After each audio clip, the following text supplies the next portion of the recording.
Hey guys, welcome to my videos. So guys, today in this video I'm going to walk you through how to cut a wooden plank using a reciprocating saw. Before I proceed further, if you have not yet subscribed to my channel, please go and subscribe right now. So first of all guys, I would suggest you should have proper safety before everything. Especially I cover your eyes with proper glasses, because when a saw like reciprocating saw that moves up and down a lot, it generates a lot of particles, and so you never want those tiny particles to insert into your eyes, right? Your eyes are very important.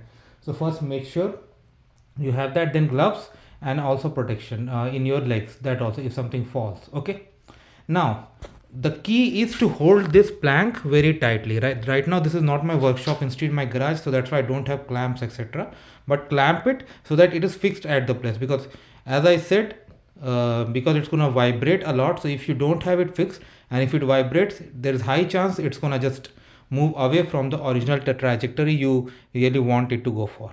Okay, so that's the first thing you should do. Next, you should have a reciprocating saw with a specialized blade. Okay, the one I have. And then it's always good to mark, okay, where you want to make a cut, because this is just a test video. I'm not doing that, but it's always good to put a mark, and then you can start cutting it. So you have to, the firm you hold, I mean this and this both, the firm grip you have, better cut you'll be able to make. Now the blade should be sharpened. This is a cheap test blade, that's why it's taking some time. Otherwise with a sharp blade the cuts move much faster. Okay, now when the cut is moving, hold your hand steady. Okay,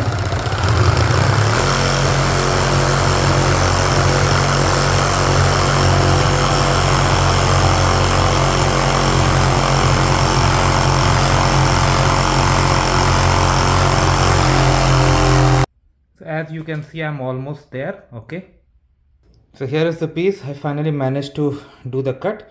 But yes, this was done without clamp, but in your real environment don't do it.